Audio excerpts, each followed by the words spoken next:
Hey, good evening, everybody. Pleasant Friday evening. Thank you, and welcome to episode 17 of the SMB Talks. If you guys are tuning back in, I'm trying a new microphone. I hope you can all hear me.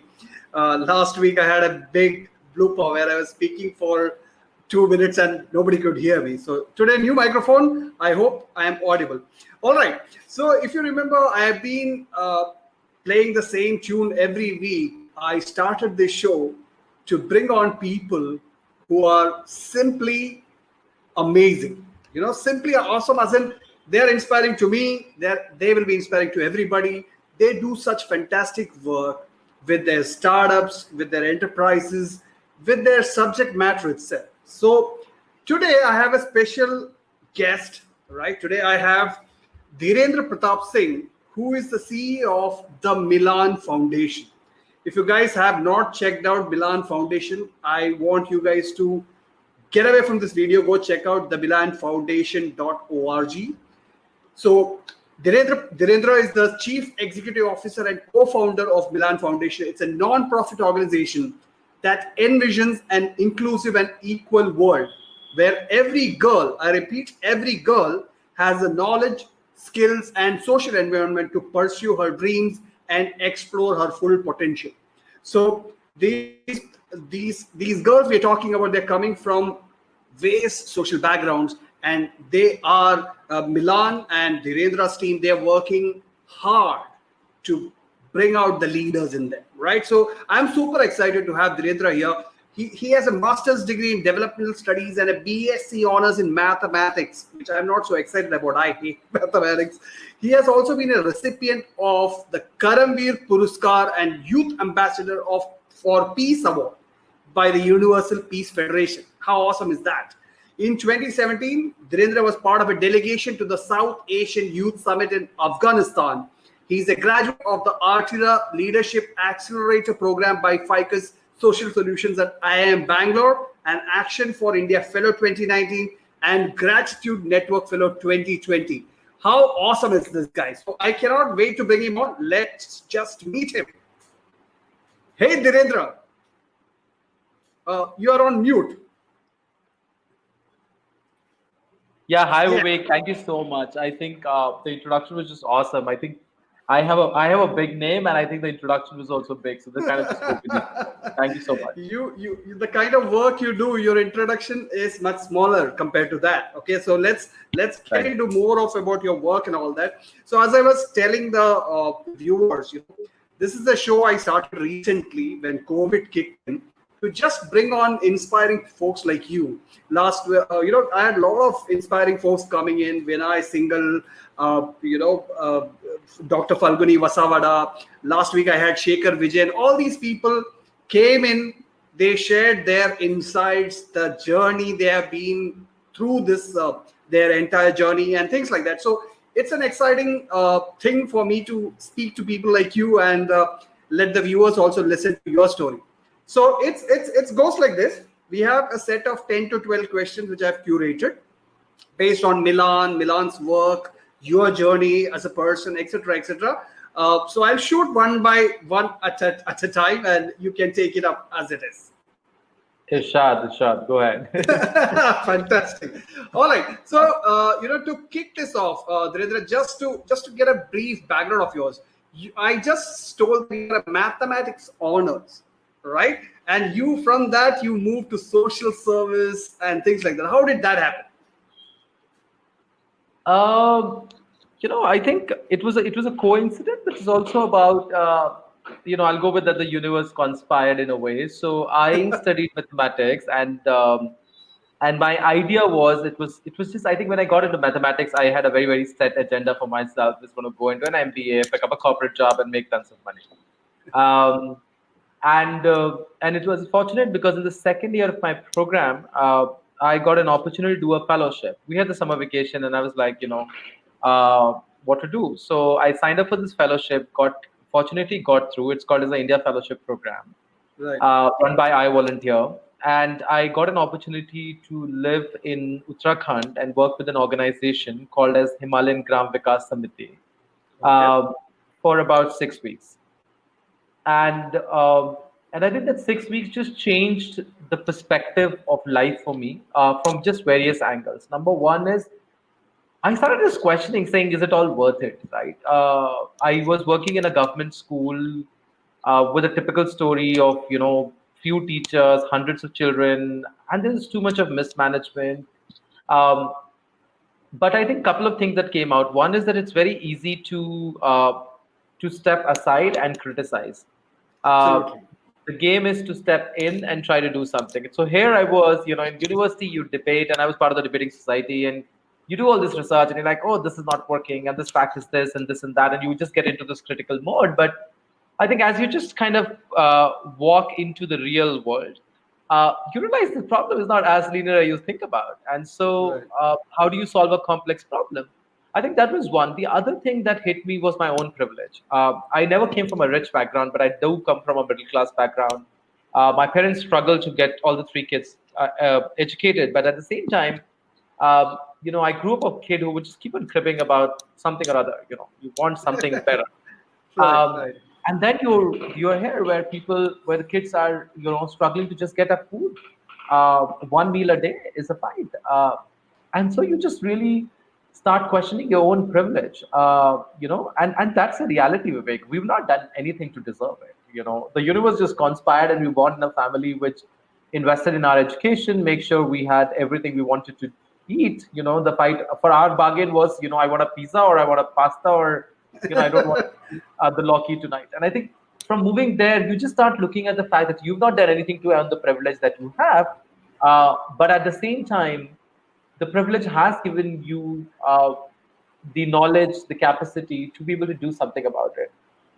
And I think that was a time when I decided uh, to do something about it. And I'll be very frank, my initial plan was never to do this lifetime, but that gradually became a journey. It's just you Right. fall in love. You think you're going to go for a one date, and then two dates, and three dates, and then you realize you're married to the same person. So that's what happened to me as I moved in the development sector. Right, right. That sounds like an origin story of a superhero, you know. Fantastic, man. Actually, that's why, that's why I same thing happened with me, but it's not on your scale. What I'm saying is this show, for that matter, it was just a chat show with me and my friend. I just wanted to talk to him about his business, and I started that. Then I started getting requests, and I started looking at my network. There are so many freakishly awesome people like you, right? For example, I had Abhishek Majumdar here. All these Wow. people, they talk about just the answer you gave, right? It's I get goosebumps when I hear these kind of things, because it's, as you said, it's very easy to crib about. You see garbage, you crib about. Government is not doing nothing, but what are you going to do about it is the biggest question. Correct. Fantastic. I think that first answer really got me pumped, at least. Right. So my next question is, again, it's a follow-up question to that. What drives Dhirendra as a social entrepreneur? I think that's a very interesting question, because I think I would answer that question from three different lenses. So I'm going to need some time. Absolutely. Um, Absolutely. I think there's a personal lens to it. I come from a middle, as I said, I come from a lower middle class background. My father got into the army because somebody had to do a job. Right. They came from an agriculture kind of background, and I have literally seen uh, the struggle that my parents have gone through to ensure that three of their kids are educated. Right. The reason I mentioned that is because when you reflect back, you also see the power of that struggle, because it's just changed it actually brought in an intergenerational change, right? From what my Right. grandfather's both social and economic status was to my parents to ours. You're My right. brother is an army officer. My sister is a software engineer. Working with a large multinational company based out of Australia, and I'm a social entrepreneur.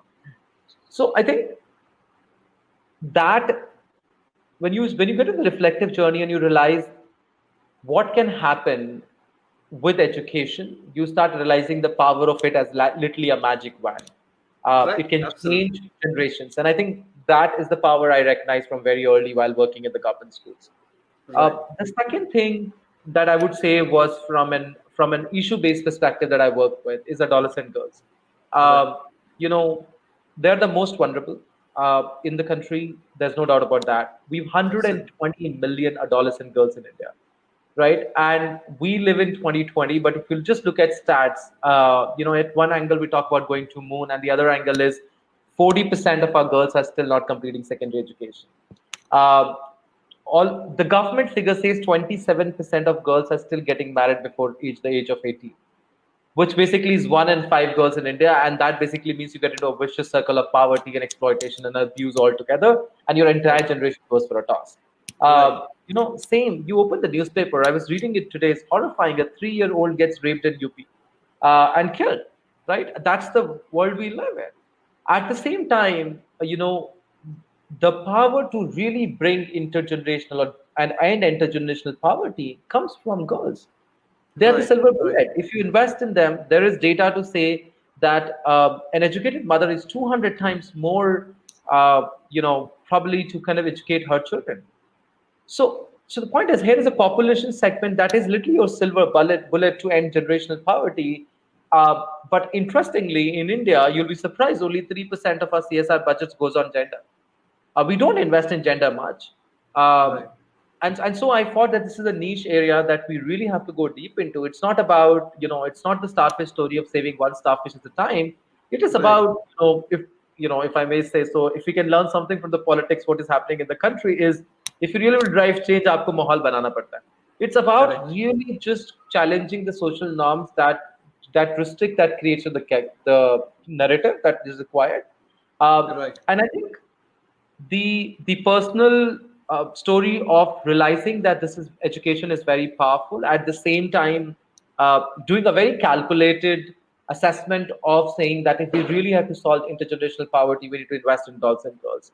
I think the Right. combination of that and the gap in the ecosystem, I think the three of them comes together for really drive me what I'm doing today. And I think I'm really fortunate about the opportunity that I have to do what I do.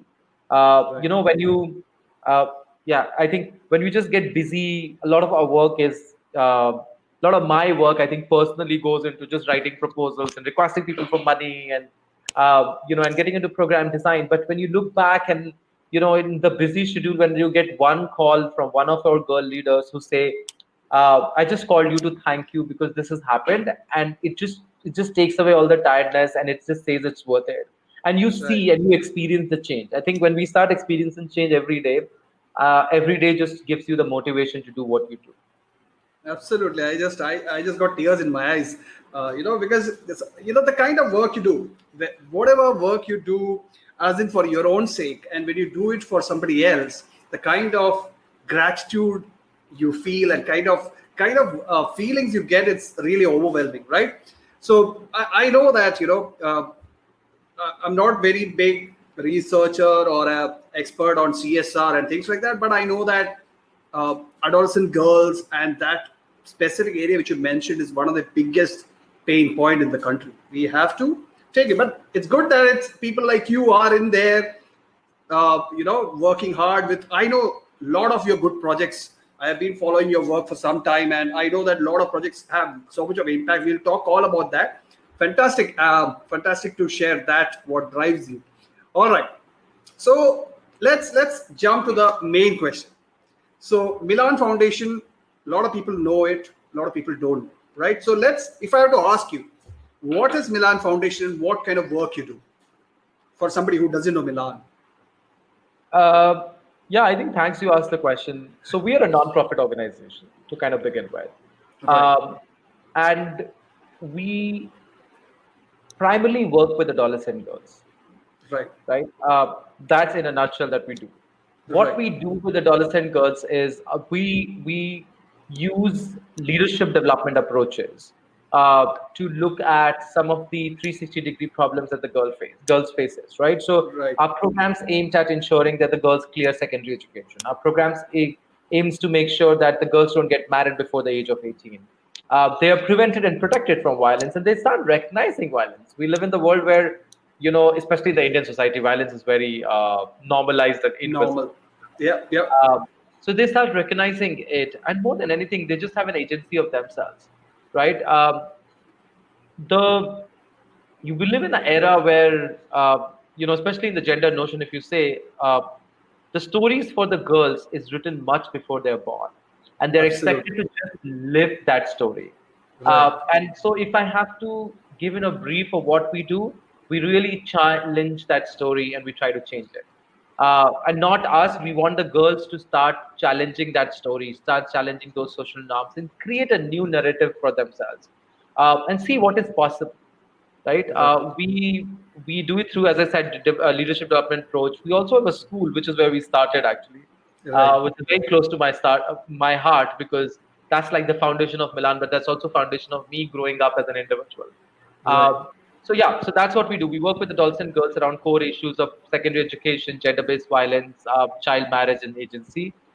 Through a leadership development program, we work in about 4 states in India, which is Uttar Pradesh, Madhya Pradesh, Karnataka, and Assam. Right. And we have worked with close to about 10,000 girls. But I think our dream is by 2030 we want to scale up work to reach out to over 10 million girls and connect them together into a network strong enough to really challenge the narrative and create a new one. Fantastic. I think you're budding a lot of problems in the you're nipping it in the bud itself. The narrative, as you mentioned, before a girl is born, even she is told that she'll be getting married at 15, 16, whatever. It still happens in India. That's which is sad, right? All right. So that's the kind of work which Milan does. Again, guys, if you are listening to this, check out milanfoundation.org.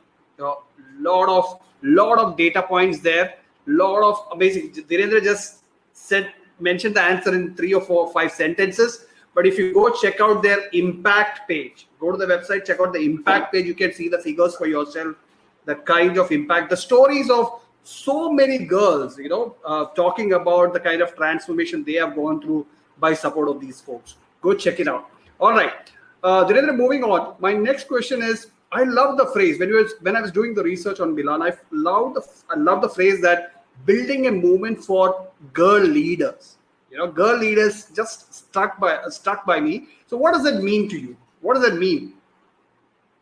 Uh, so I think when you look at that phrase, we might have to do that Hindi Sanji with Chet in a way and break it down. So one is around girl leaders and the other is around movement.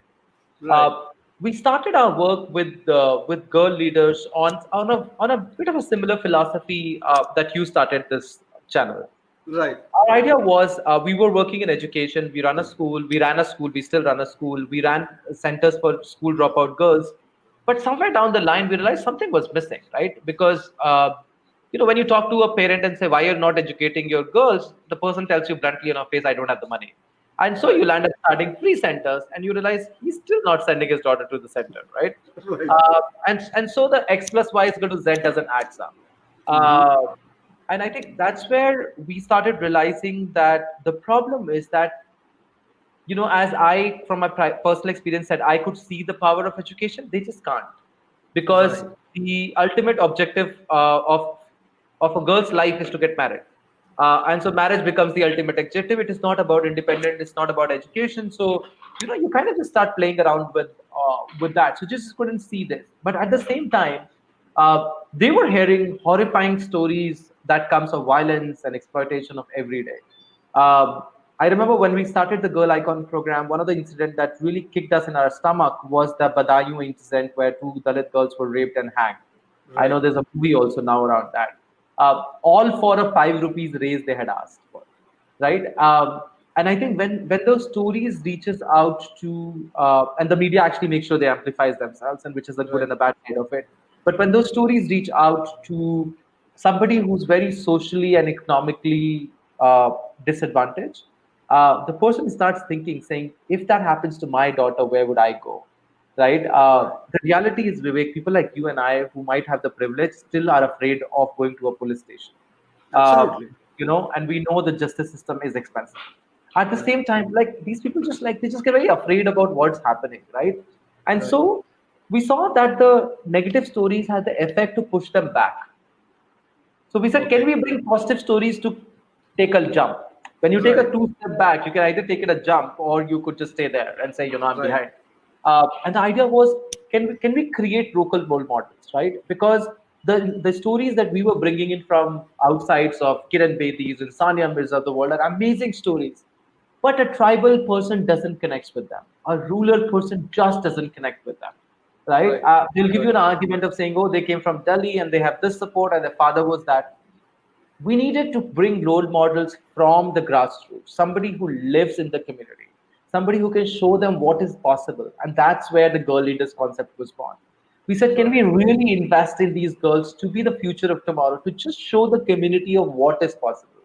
Right. Today, our girls, like I remember one of my inspiration is girl from this Rajkumari from Bulandshahr. When we first went to her village for an interview, the women were sitting on the ground because they're not allowed to sit on the same like a cot where the men are sitting, and Wow. that's the gender difference we're talking about. This girl was told that after class 8 there's no point of getting studying. This is just useless. Fast forward, she's now in her graduation and she's enrolled about 16 more girls into school in her village. Wow. Those are the stories we need. That's why we need girl leaders, right? And that's where our work started. uh, Now that's one part. Now I'm going to come to the second part, which is the movement building part, right? I think in Hindi there's a kahavat ki akela chana bhar nahi jog sakta.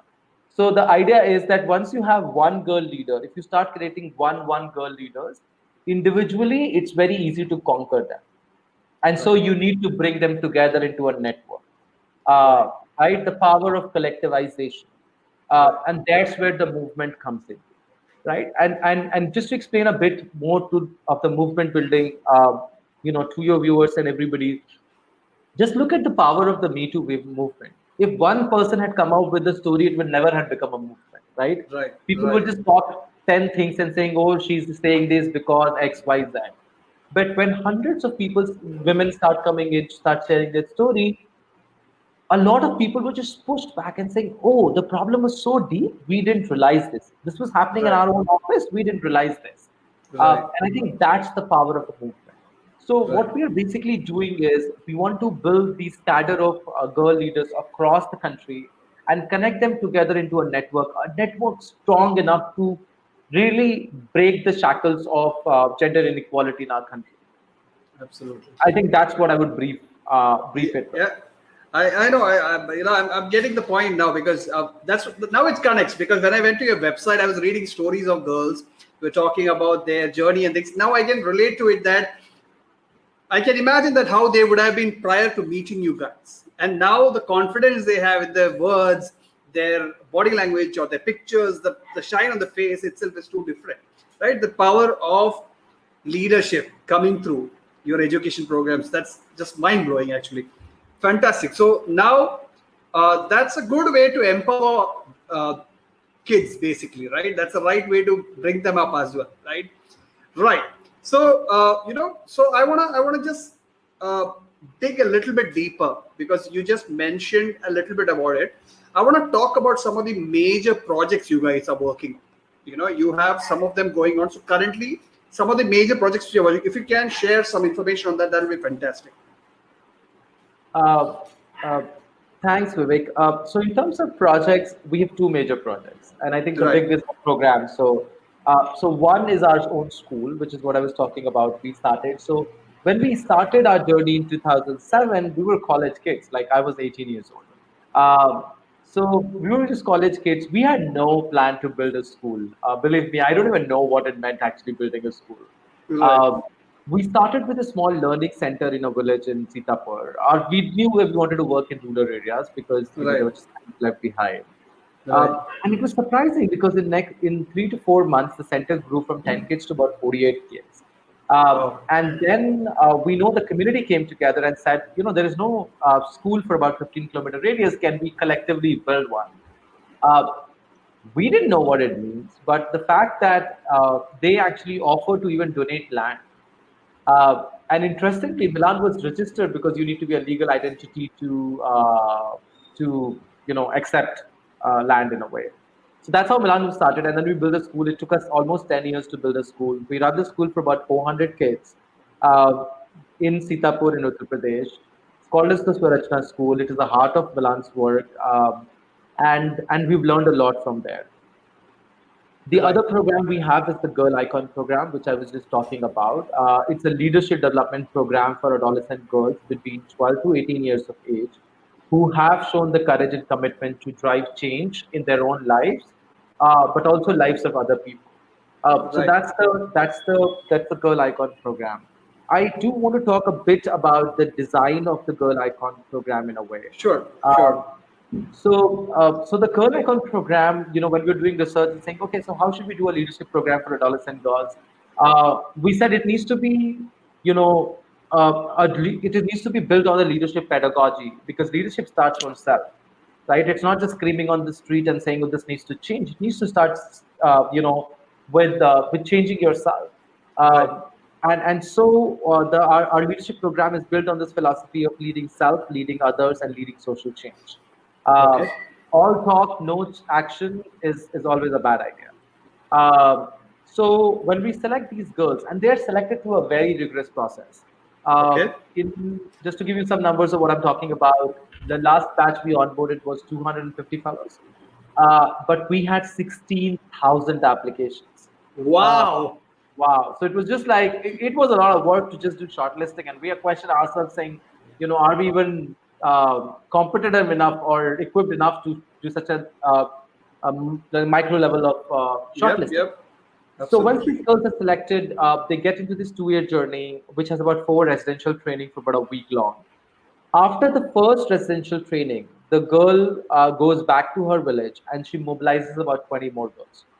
And so now these 21 girls meet every 15 days on a predefined curriculum. Um, in the second training, it becomes interesting because now they're trained on design thinking principles. So now, Wow. when they go back, these 21 come together and look at one issue that impacts their lives the most in their community, and they design a project around it. The project is also interesting because the girls have to do everything. They are given a budget of 2,500 rupees and a target of 100 people.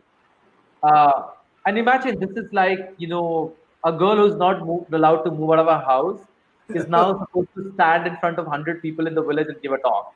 Like, Right. Right. and I think that's a transformation journey in a way. So if you look at the 2-year journey, it's leading south. So one girl works with about 20 girls, and these 21 works with about 200 people.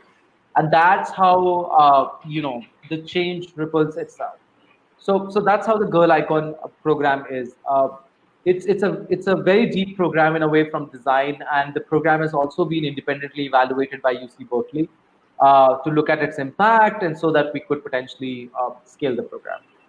Fantastic. 16,250 girls. That itself would have drove you bonkers. I Anyways, know. but what I'm seeing here is like imagine me coming out of college. I had no idea. I was put into sales and going to a job, and I had done an MBA, and I was baffled on my first week. I had no idea how sales work. Imagine a village girl you're picking up and giving her a 2,500 rupees stipend or whatever you want to call that, and asking her to solve a major problem that's affecting her in a village where people are thinking in the old school. That's I can't, I don't want to clap right now, but that's a that project design is out of this world actually. Fantastic. Right. So, another one thing, a follow-up question on this is I want to talk a little bit about Milan School. You mentioned how it came. It's an interesting concept. Can you talk a little bit about what kind of curriculum is run there and what kind of activities are happening in Milan School? So yeah, so Milan School, in a way, we are now a government recognized school. So we are a K to 12 school. We're recognized till class 12. And so there's a lot of the curriculum design that we have to follow is the government curriculum design. So we Right. now, I think, we follow the UP board because we are in UP, and the textbooks have moved to NCRT. Right. So I think that's from the curriculum perspective. I do want to, talk about how the Milan School became eye opener for us. From many instances, right? So when we started working, how does even gender click our mind? I went to a co-ed school, and I think I never thought about a girl and boy sitting together on a common desk as a problem. Right. And then when we started for initial years, it was just very challenging for us. We were not allowed to build toilets within the school. Uh, you know, the girls and boys will not even talk to each other. Forget sitting in, like, so we will have these four rows in the classrooms, and automatically in 15 minutes, the two rows will separate themselves, and there'll be like the COVID social distancing that is maintained. There, and it was just interesting. They would not have a conversation. Right. Um, Plus, the caste dynamic was humongous. From the very beginning, we realized that we work in one of the like a poorest area, and Sitapur is one of the poorest districts in the country. Okay. And our children were massively malnutrition. So we started with a lunch program, and we said we'll give them a proper lunch. You know, and it was interesting because the child will eat lunch or not depends upon who's cooking the lunch and who's serving it. Something which was completely unimaginable from, at least from where I came from. Right. And for Right. initial years, we were like, what is this, right? If you're hungry, somebody's giving you food, eat it. Like, it's common sense, right? But they would Right. not. And I think that's where we started understanding how the problems are not as linear as I said. It's not somebody's hungry, get the food. There is a Right. social component. There is a caste dynamic to it. There is a gender dynamic to it, and a lot of this is tangled in each other. Right. Untangling it is where just, I would say, our journey of the school kind of comes in. Right. From the fact that where we started, the girls and boys will not even talk to each other, to now we have a common school kabaddi team for girls and boys, right? I think Right. we've just come a very, very long way in that sense. In Right. terms of the education, I think we've tried our best. I would definitely say that I would not claim ourselves to be the most innovative school in the country. I think Right. that definitely people have done a much better job in terms of pedagogy and innovation. Right. But I think in our sense, with our limited knowledge and expertise, we've definitely tried to be a lot innovative. Just considering that the children we're working with, from a knowledge perspective, lag behind a lot. Right. A kid who's coming in as for class 4 probably doesn't even know how to write his or her name. Right. But convincing the parent to tell them that the child doesn't know it is not an easy job. Uh, so it's a battle that you kind of just pick up, and you say, okay, I'm going to just probably put the kid in the grade 3. That's a negotiation I can have, but still, there's a long way to go. So I think a lot of innovation has happened there. The other thing that I would talk about, which is the foundation of the school, is just the marriage with the community, right? So we had when we started as a center, we had people who were in class, young people who were in class 11th or 12th, who came to volunteer, and now they've done like a master's and a B.Ed, and they work as a full-time teacher in the school. Wow. We supported their education over the course. So we were, I think, with all the reading we were doing and our own experience, one thing was very clear, that until unless you have a project that people own, you cannot run it remotely. I always joke about it, saying long distance relationship doesn't work. So if Right. you don't build projects that the community is going to own, you will never be able to sustain the it. And I think Right. that is what has become the power of the school itself. It was the only senior secondary school in about 15-kilometer radius. Unfortunately, now we have another school, which is the government school, which is open nearby. But the school has really helped the community and has gone far beyond just being an education center. We run a community library, which is pretty open to everybody. In the COVID times, we have supported close to about 500 families in nearby villages to just put food on the table. Right. We have done a lot of campaigns in the village around issues that the villagers kind of think about, and also supporting the government in a lot of advocacy work. So school becomes like I think in a true definition, a school is always a community center, and that's how we envision the Milan school to be in Singapore. Fantastic. And when you started it, you were just 18. That's the biggest deal for me, right? At 18, I don't know what I was thinking about. Yeah, yeah. Anyways, that's My parents fantastic. would say the same thing. I don't know what he was thinking about. So, Anyway, whatever you thought, it was good and it's going in the right direction. That's all I can say. yeah. Right. So let's talk about kind of your projects had so much of impact in multiple areas, right? So if you want to talk about the impact over these so many years you guys have been putting effort in, if you can share some of those information, that would be fantastic. Uh, yeah, so I think I'm going to start with the school, because I was talking about how the school has become like a source of inspiration for us.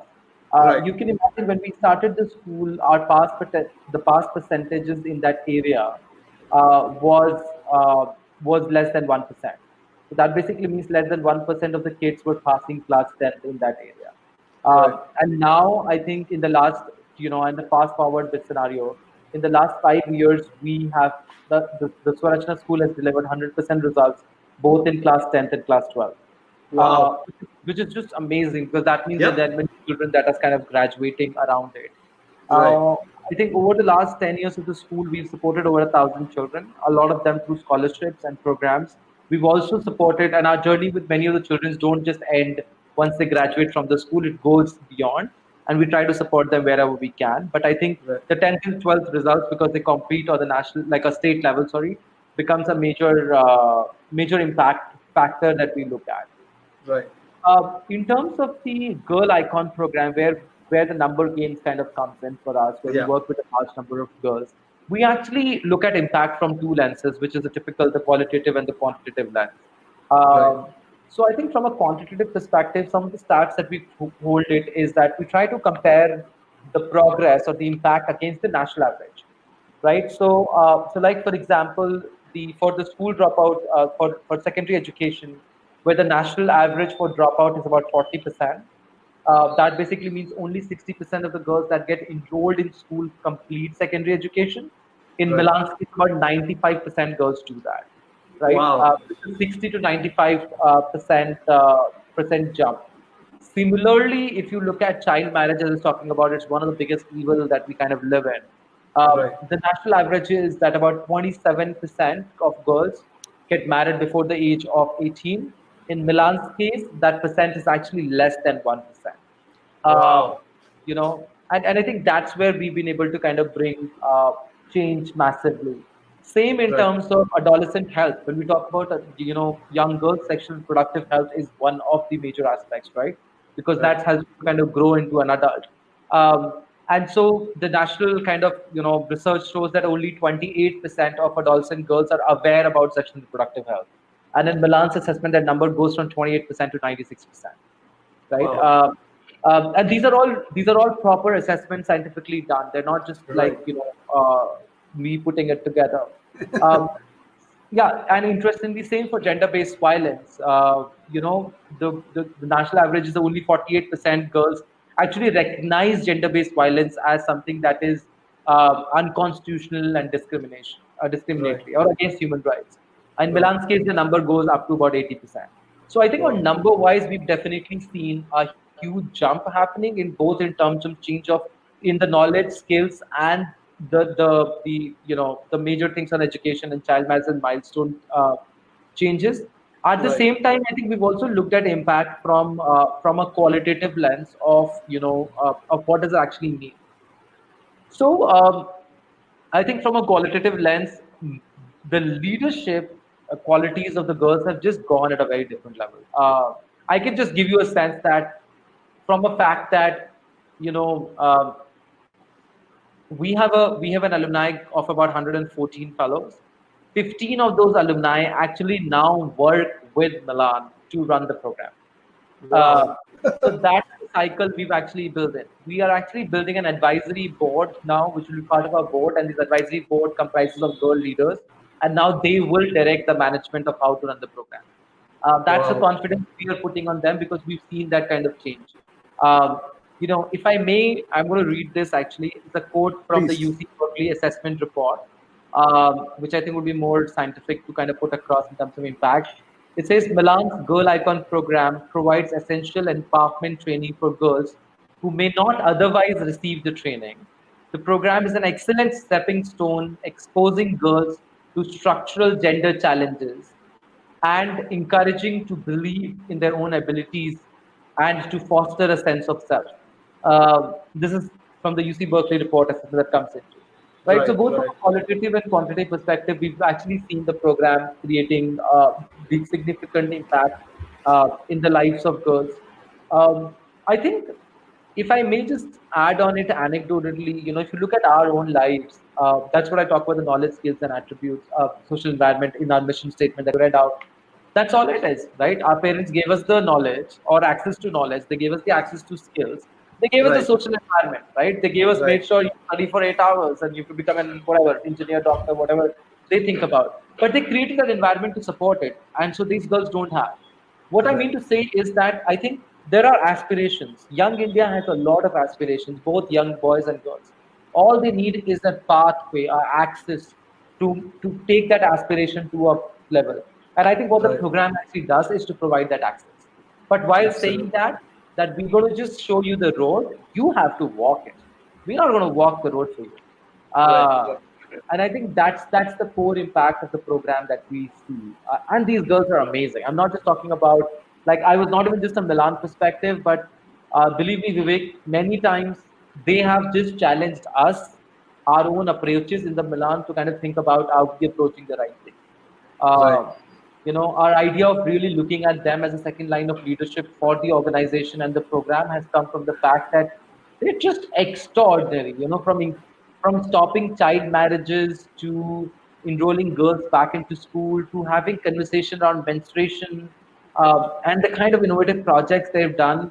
Some of those things that I would say at their age, which is 14, 15, 16, I would not be able to do that. You Right. know, Right. if I have to do a video of myself, and this is, just I always, me and my wife always get into this tussle about, clicking selfies, and because I just don't like, I sometimes feel I'm not that confident enough to have so many pictures around and all of that. And then you see these girls, right? They have so much of confidence to make their videos. We had a girl who's made a fantastic video around COVID awareness, which went even to the Ministry of Health website, and they were just talking about it. And I was like, how did she do editing? She doesn't even have a laptop. I have a MacBook Air, and I don't know how to edit a video. And that's the power, that's the exceptional power that they have come. I think our support, and I know I'm going to sound humble here, but seriously, our support is just to stand by them. The most of the hard work in the journey is what our girls do, and that's Right. why we that's the impact we create, and that's why we just salute them for every fight they pick up every day, so that their daughters and the next generation doesn't have to fight the same battle. Right. I can sense the excitement in your voice when you're talking about the girls who have gone through Milan's program. So you're a little bit too modest here, or too humble, because without a program like this, I am pretty sure these girls would not have reached. Maybe they would have reached, but this is a perfect stepping stone, like UC Berkeley has rightly put it. This is the perfect stepping stone for them to at least realize that they have so much of potential in them. And the best testimony for that is they coming in and advising you about the programs to be designed in that way. That's a perfect testimony for that. All right. So let's talk a little bit about the future plans. What are the future plans of Milan Foundation? uh, I'm going to just break it down in terms of I'll give you the aspiration, right? The mission. By Absolutely. 2030, 10 years down the line, in 10 years rather, we want to build a girl icon fellow in every block in the country. That's what we're living our dream for. That's the dream. I know it's an audacious one, but that's a dream. Right. We have covered close to about 250 blocks in the country, but the goal is 10,000. So it's a far goal, Right. and we believe we will be able to do this. But that's what we want to do in terms of the larger picture. Um, in terms of tangibles. In terms of in the short term, I think when I'm saying short term in the 3 to 5 years plan, we are working on an idea to convert our school into a girl leadership academy, Right. uh, inspired by Oprah's Leadership Academy in South Africa. We've studied the model, and we really want to do a leadership academy within our own campus. That also means that we will be starting a residential campus for about 400 girls to do their secondary education, and that also becomes a training center for all our leadership trainings that we do. So we want to Right. develop the school into that. That's a 3 to 5 year plan. Simultaneously, in the next 3 to 5 years, we want to focus on the couple of states that we're looking at, which is UP and MP. Interestingly, I do want to talk a bit about Uttar Pradesh because it's a very, very interesting state. Absolutely. It is the largest population, and Right. I don't know many people know or not, but if ever UP is declared as an independent country, it's the fifth largest country in the world. Uh, Okay. so and it's very politically active. I know Right. it's a cliche statement to make, but if you just look at the distribution of seats, it's somewhere UP that decides who will be the prime minister of the country, who the central Right. government would be, right? Right. At the same terms, there are very few powerful projects in UP. I can't tell you how many donors say no to me just because I work in UP. They would say amazing program, amazing work, but we don't want to get into UP. It's a bit scary. Right. Uh, but anything. So I think the point I'm saying is the next 3 to 5 years, we want to focus on Uttar Pradesh, go deeper. We have, in our first slot that was the work that we did in Uttar Pradesh, we picked up 13 blocks out of 75. Sorry, 13 districts out of 75, and we built a girl icon in every block in these 13 districts, which is about 200 blocks. We want to move from 13 to 75, and also cover MP. If you cover UP and MP, you've covered almost 35 to 40% of adolescent population. Wow. Uh, Okay. right? And so that's where our target is going to be over the next few years. Fantastic. Yeah. That's. I'm pretty sure you will accomplish all these targets for sure because your drive is so high. You are so clear about your end goal. It's gonna happen for sure. Fantastic. Thank So you. I want to talk a little bit about COVID-19. I know that Milan has some interesting programs designed around COVID-19 for the communities or where these adolescent girls are from. So can you talk about a little bit of those programs which you have, it was an impromptu design maybe, but due to the situation, maybe talk about the COVID-19 programs. Yeah, so I think nobody was prepared for COVID-19, right? It was the most Absolutely. uncertain times. Um it's just like you sleep and you wake up in a new world altogether. Right. But I think just from the history of pandemics and disasters across the world, we know that girls and women are the one who will be the most affected. We knew it Absolutely. initially, and COVID is just the horrifying stories that came in COVID just proved us right, right? Right. The lockdown happened, migrant workers went back, but even within the families in the houses, frustration went out in form of violence on women and girls. When Absolutely. there was lack of food, they were the last and the least to be fed. Uh, you know, Now, as I said, with UNICEF and their Malala Fund, they're putting a report saying millions of girls might never will go back to school. Uh, so I think these are data that are coming out now, but I think just from the history's experience of how women and girls are treated in these scenarios, we knew that we need to jump in. Right. COVID also affected a lot of our funding scenarios. So organizationally, we were affected massively because a lot of funding gets diverted into other sources. And but then also we took a pause and saying we need to do something. So what did we do? Couple of things. Right. Number one, uh, we we went back to our girl leaders and said, we are with you. Let us know whatever we can do, and we are standing by you. From our girl icons and the other girls, the peer groups, which is about 6,000 girls, we literally did a one-to-one mapping. It's like that football game with a man-to-man mapping strategy, with understanding what's happening there and how can we support. Couple of things. Number one, we realized awareness was at a different level altogether. Right. We actually were into communities. I know it's an anecdotal instant, but people actually believe that if we drink pigeons' blood, they will not have COVID. And so there were people trying to kill pigeons to drink blood. So we My thought, goodness. awareness has to be like a very major part. So our girl icons actually made handmade posters and placed at various parts of the community to create awareness around COVID. Number two, they identified families who really needed the help on an urgent basis. We Right. supported almost 2,000 families in a Wow. very diverse approach. There were some families that we gave direct cash transfers from 1,500 to 5,000 rupees. To their families, we provided ration because not everybody had access to bank accounts, and not everybody could Yeah. actually go to banks to withdraw money or ATMs to withdraw money. And also Right. for villages, ATM means like a 12-kilometer walk, Right. and lockdown that was difficult. So that was the second thing that happened. The third thing that we did was we launched a helpline with our partner, and we said anybody who needs help within our network, call here. And help is not only just for food and stuff. There's also a lot of mental health issues, a lot of domestic Yeah. violence issues, right? Yeah. Uh, so the helpline was really helpful. The fourth one was where the girls actually just got into finding solutions to their local problems. So many of our girls actually hand stitched masks and distributed to the community workers in their communities. They taught Wow. how to make how to make sanitary napkins out of cloth in the villages because access to sanitary napkin was very challenging.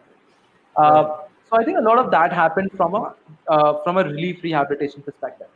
From a program perspective, it was very interesting. Um, we had to go virtual, right? And we didn't know what it means. Um, and we delivered almost a 40 hours of training on Zoom, which sometimes looking back, my team thinks I don't know how we did it actually. But a lot of that credit also goes to the girls. Access to mobile phones was a challenge. Access to data was a challenge. And I was surprised, if I am at the airport and sometimes when you're traveling abroad and you're at the airport and you ask a stranger for a phone, I think twice. I would spend like 15 minutes staring at the person and like, oh, it's probably my last chance to ask him. But these girls even requested their neighbors to give them smartphones to attend these trainings. And we realized that data is expensive, and we sponsored the data.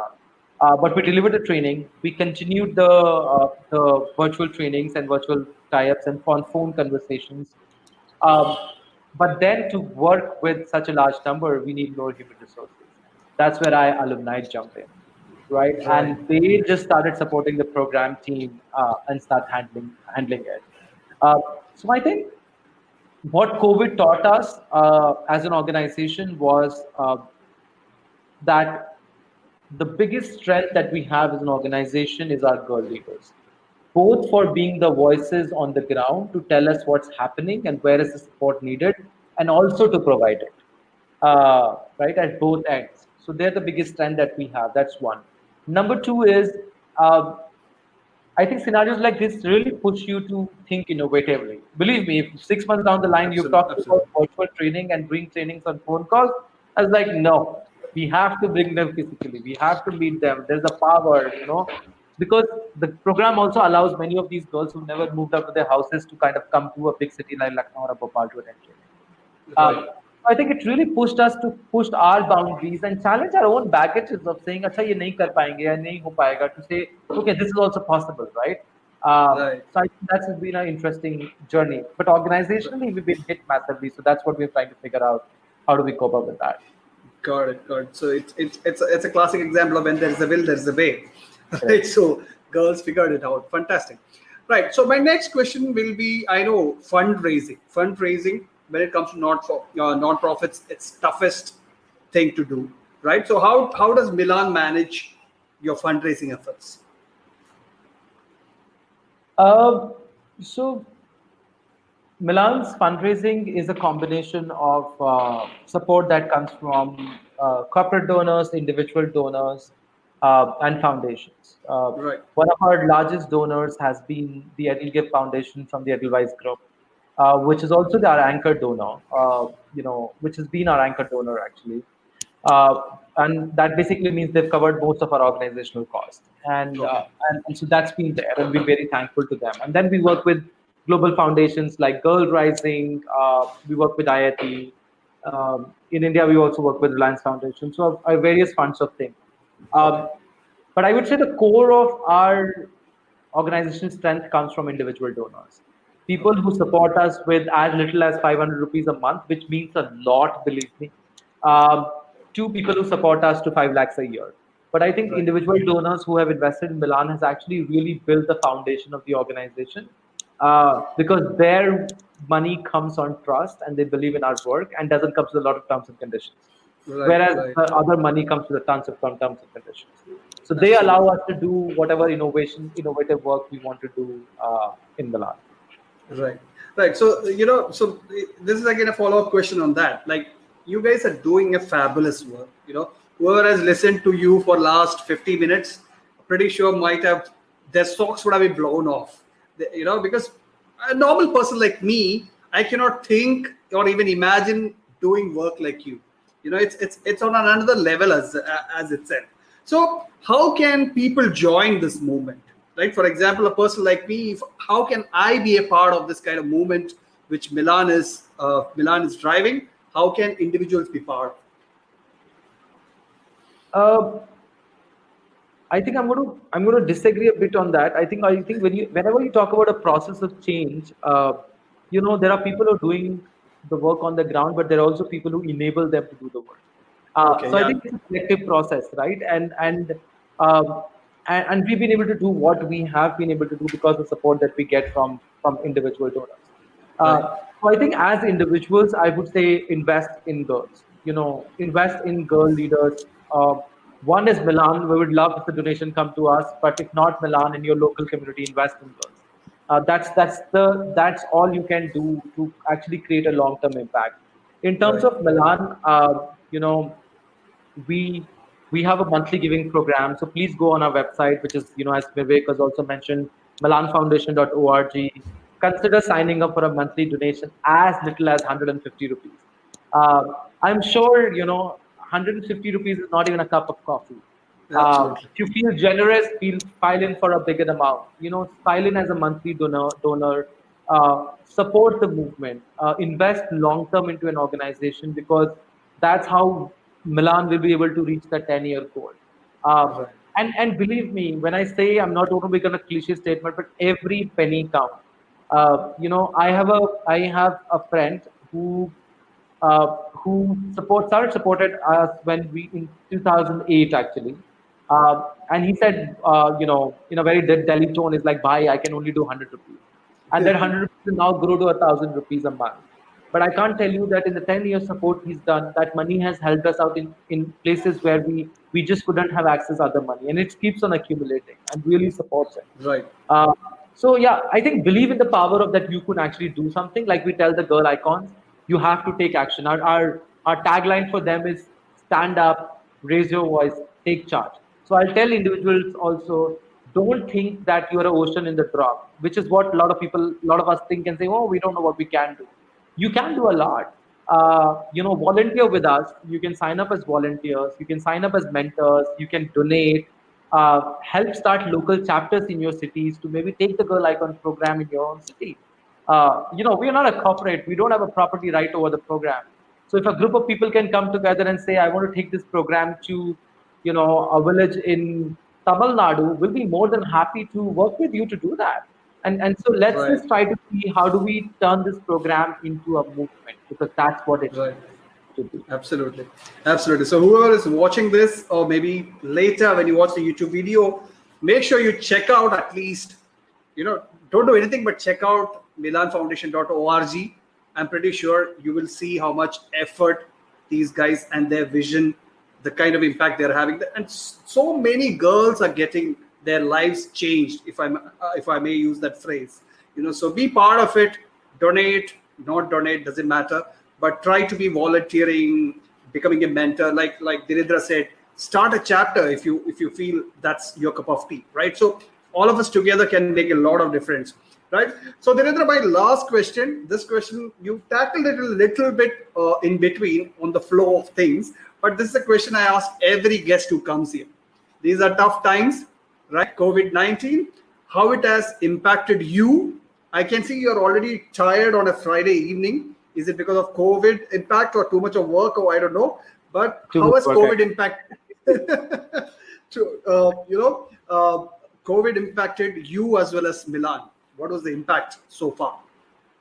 Um, I think individually, I would say COVID gave me time to reflect in the initial days, because it is uh, we had too much happening in the organization, with Right, donors backing out, money getting diverted, challenges on the ground you were hearing, and it's sometimes when we put numbers, we talk about we work with X number of girls and blah blah blah, but actually they're real lives. So when you get a call from somebody and saying there's been a case of violence, or somebody's child marriage, or something is happening, it disturbs you. And what COVID did absolutely. was it taught you to be in a closed room and process it, because you can't do Right, anything about it.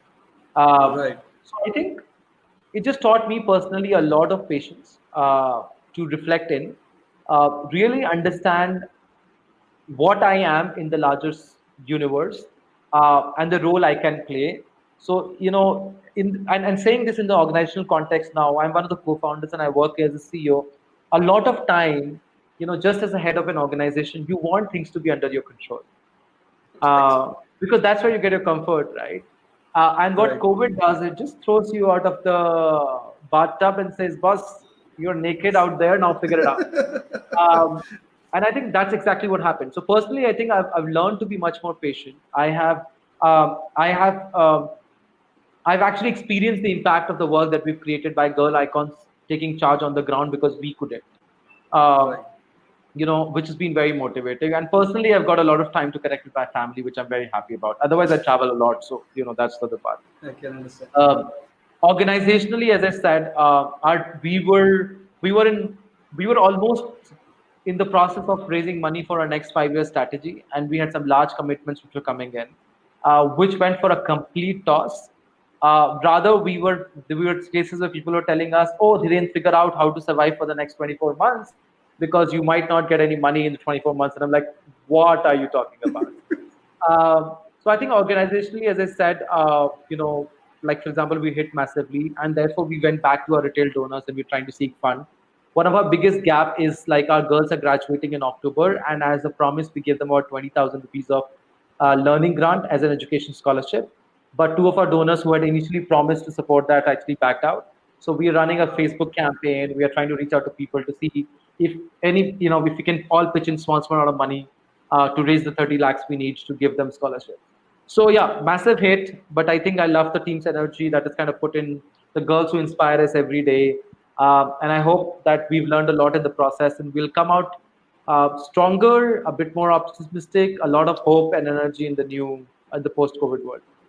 Absolutely, absolutely. I'm pretty sure you will do all that. And Dhirendra, first of all, my humble gratitude for you to joining the show. I've never met you in person, but I can see what kind of person you are by your words and your body language and the vision you have. So I'm really, really, really grateful that you joined and shared Milan story here. That's I just called it Milan story when I was posting it on social, but it's much bigger than a story. It's like an epic thing. So I will be one of your cheerleaders on your journey ahead for sure. And stay safe. Thank you so much for joining me today. So thank you so much, Vivek. I think I'm really privileged to be on the platform. I loved speaking with you. Thank you so much. You've been And very generous with your words, and I think I love the design of the conversation. So really thank you appreciate so it. I hope more and more people watch KSMB Talks, and I would be looking forward to your next episode soon. thank you so much. Stay safe and see you soon. Bye bye. Same here. Thank you. Bye bye. All right, that was Dhirendra Pratap Singh, CEO of the Milaan Foundation. Guys, please, please, please go check out the milanfoundation.org. These are the times when we all need to step up for the adolescent girls in the country. Like Dhiren and his team, they have a lot of, their vision is so ambitious. We all need to support them. And I'm so grateful that he came out to the show and shared his story. So that's the sole purpose of this SMB Talks, guys. It's no drama, nothing. Real people, real stories. And this month is going to be an awesome month for SMB Talks because next week we have an international superstar coming in talking about spirituality. The week after that, I have the biggest marketing influencer, one of the biggest marketing influencers on the planet coming on the show. I'll release a teaser soon. I'm super excited about that. And in the final week of September, I have one of my favorite authors in the country coming onto the show. So stay tuned to SMB Talks. We will keep meeting interesting people. That's a promise from my side. Till then, you promise me that you will stay safe and take care. Bye-bye.